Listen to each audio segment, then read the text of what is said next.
High আল্লাহ, সকাল সকাল আমার বাসায় ভেড়া নিয়ে আসছে কেন? বিষয়টা তো দেখতে হয়। আমার বাসায় সকাল সকাল কিন্তু এই ভেড়াটা পাঠিয়েছে গৌরব। তো গৌরব কিন্তু অনেক দিন থেকেই বলছিল যে আমার ছাদে একটা ভেড়া জবাই দিয়ে সবাই মিলে খাওয়া হবে। তো আমিও বলেছিলাম যদি তুমি পাও তাহলে নিয়ে এসো, তো সবাই মিলে জবাই দিয়ে একসাথে রান্না করে খাওয়া হবে। তো কথা যা কাজ তাই, ও কিন্তু বাসায় গিয়ে হঠাৎ করে ভেড়াটা নাকি পেয়ে গেছে, তো নিজে কিনে সকাল সকাল এক ভ্যানালার হাতে পাঠিয়ে দিয়েছে। দেওয়ার পরে ও কিছুক্ষণ পরে আসে, এসে দেখেন নিজেই একজনকে সঙ্গে করে ভেড়াটা জবাই দিয়ে ও নিজেই এখন ছিলবে। আসলে গৌরব সব কাজেরই অনেক দক্ষ এবং ও কিন্তু যেটা বলে সেটাই করে। তো ও দেখেন কত সুন্দরভাবে ভেড়াটা একা হাতেই ছিলছে। আমি ওখানে বসে বসে শুধু দেখছিলাম। তো আসলে আমি মানে বলছিলাম যে আমি একটু সাহায্য করি, ও বলতেছে না, সাহায্য করার দরকার নেই, আমি করতে পারবো। তো পৃথিবীতে আসলে টাকা থাকলে সব কিছুই সম্ভব, আর টাকা না থাকলে আসলে কোনো কিছুই সম্ভব না।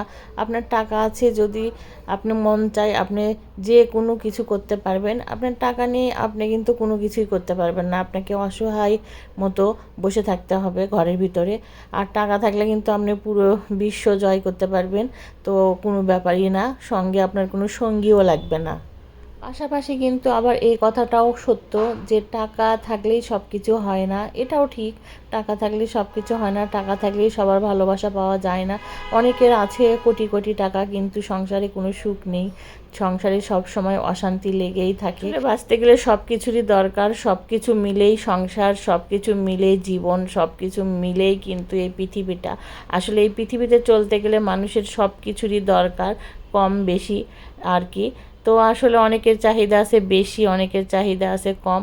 তো আসলে আমার মনে হয় সীমিতর ভিতরে থাকাটাই বেশি ভালো। আপনার বেশি টাকা বেশি অশান্তি, বেশি টেনশন। আপনার বেশি টাকা নাই, আপনার বেশি টেনশন নাই। তো আসলে অল্প কিছু টাকা থাকলেও সংসারে সুখ হয়। তো তো আপনাদের সাথে গল্প করতে করতে কিন্তু গৌরবের পুরো ভেড়াটা কাটা অর্ধেক হয়ে গিয়েছে। এই যে দেখতে পাচ্ছেন, ও একটা খাইটা নিয়ে এসে এখন মাংসগুলো সুন্দরভাবে পিস পিস করে দিচ্ছে।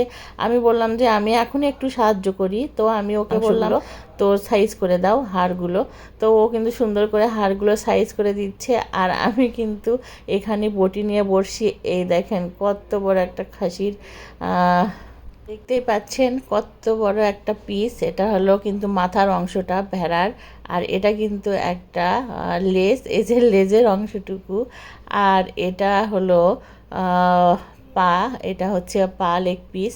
তো আসলে এত বড় ভেড়াটা ও নিজে একদম সুন্দরভাবে কেটে কুটে সাইজ করে দিচ্ছে। আমি সবগুলো কাটাকাটি হয়ে যাওয়ার পরে কিন্তু সবগুলো সবাইকে একটু একটু করে দিয়েছি, আর কিছুটা ফ্রিজে তুলে রেখেছি আর রান্না করেছি। তো সবাই ভালো থাকবেন। আমার ভিডিওগুলো কেমন লাগে লাইক কমেন্ট শেয়ার করে বলবেন, আর অবশ্যই কিন্তু আমার পেজটা ফলো দিয়ে রাখবেন। তো আল্লাহ হাফেজ।